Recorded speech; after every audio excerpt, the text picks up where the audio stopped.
Okey, kita ingin bercakap mengenai fashion hari ini. Dan Hakim Rahman, rakan tugas, telah pun bersedia untuk kita faham. Hakim, mungkin Hakim dapat memberi sedikit gambaran dan mengulas dengan lebih lanjut dalam kita memahami peluang serta potensi yang terhidang melalui perspektif tempatan, mereka-mereka tempatan dengan memandang di luar Malaysia dan juga di pentas antarabangsa secara umumnya. Apa cabaran yang dihadapi oleh mereka tempatan ini, Hakim? Baik, betul Syah. Bila perkara pertama yang kita sebut pasal fashion saja, perkara pertama yang akan berada di kotak fikiran kita adalah kecantikan, kemewahan dan juga personality. Tapi sebenarnya kalau kita luaskan lagi pandangan kita, fashion ini boleh juga dalam masa sama membantu pertumbuhan ekonomi negara. Dan bagi bercakap mengenai apa yang saya sebutkan sebentar tadi mengenai fashion, bersama saya ketika ini adalah pereka tempatan kita, tidak lain tidak bukan, tidak perlu diperkenalkan lagi, iaitu Hatta Domas, seorang pereka fashion tempatan kita. Jadi Hatta, bagaimana Hatta melihat secara umumnya dulu, bagaimana Hatta melihat industri fashion di negara kita ini?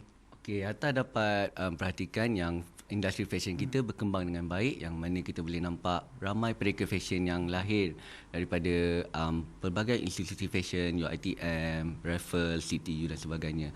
Maksudnya mereka memperkeluarkan setiap semester atau setiap tahun pereka-pereka baru, dan juga kita boleh tengok perkembangan dari segi generasi baru dalam fashion seperti Zakwan, kita ada Norita dan sebagainya, banyak designer yang macam yang memfokus pada ke identiti masing-masing. Okey, Hatta, kalau kita lihat ya, saban tahun ramai pereka-pereka fashion yang baru wujud ataupun timbul dalam industri fashion ni, tapi dalam masa sama mereka ni juga perlu bersaing dengan fashion ataupun pereka bukan sahaja di dalam negara tapi juga di luar negara. Jadi bagaimana Hatta sebagai seorang pereka fashion, strategi Hatta untuk memastikan nama Hatta terus berada dalam perhatian lingkungan peminat fashion, dan dalam masa sama strategi Hatta untuk terus berada dalam industri ini? Maksudnya macam mana untuk maintain dalam industri. Maksudnya okey, dari 2005 macam Atta pernah cakap sebelum ni, kita dah buat kutiar, kita dah buat untuk selebriti, untuk branding. Hatta cuba masuk dalam entertainment industry, bekerjasama dengan selebriti, dan benda itu dah menjadi terasa rata-rata designer pun membuat benda yang sama. Tapi untuk mempelbagaikan lagi, Hatta rasa Hatta cuba membuat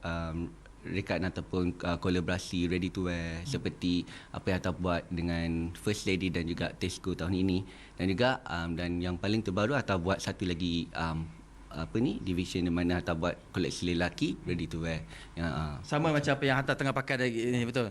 penjenamaan juga. Oh, ini adalah salah satu fashion for him. Okey, Hatta, bila kata macam menyediakan pakaian ataupun rekaan untuk rekaan ready to wear untuk masyarakat, jadi ini bermakna pereka fashion seperti Hatta sini mengikuti kehendak masyarakat. Jadi ada bagaimana pula dengan sentuhan peribadi seseorang pereka fashion itu dalam satu rekaan? Bagaimana maksudnya dalam kita nak seimbangkan, bagaimana kita nak seimbangkan dalam memenuhi kehendak masyarakat dan juga dalam masa sama macam orang masih kenal lagi itu adalah produk seseorang pereka tempatan? Macam mana? Okay, maksudnya meletakkan identiti ataupun trademark kita dalam rekaan ready to wear dan sebagainya. Maksudnya Hatta akan ambil apa yang Hatta dah biasa buat. Contohnya orang mengenali Hatta Domat Couture dengan perincian, dan juga dari segi katin penggunaan fabric, dari segi detailing material dan sebagainya, apa yang kita gunakan dari segi cut atau suka something yang modern, yang sedikit mewah dan juga ada bling-bling dan sebagainya. Dari situ Hatta ambil sedikit idea-idea dari apa yang Hatta pernah buat, dan juga masukkan sedikit dalam rekaan ready to wear. Contohnya dalam Tesco, rekaan raya dalam Tesco. So penggunaan detailing, penggunaan embellishment ataupun sulaman yang kita ada pada baju dari segi cut dan pemotongan baju dan juga rekaan design. So Hatta rasa benda-benda itu perlu ada untuk itulah sebab market mencari kita, sebab dia menantikan bila masa untuk dia mendapatkan mungkin harga baju rekaan seperti yang couture mungkin sukar untuk dimiliki, tapi inilah adalah peluang ataupun inilah kita untuk masuk menembusi pasaran yang lebih besar dengan harga yang berpatutan mereka boleh dapatkan rekaan kita. Jadi bila dah dapat pasaran yang lebih besar, dapat menembusi pasaran, secara langsung dia memudahkan satu jenama atau produk itu boleh menembusi bukan saja pasaran tempat tapi juga pasaran antarabangsa, ya tak? Baik, itu Hashwat, saya kira itu antara strategi yang digariskan oleh salah seorang pereka tempatan kita iaitu Hatta Domat, dan kita harapkan lebih ramai lagi pereka-pereka tempatan dapat berfikiran seperti Hatta dalam memastikan industri fashion tempatan kita ini dapat menembusi ataupun mendapat jenama yang kukuh di mata dunia, Syuad.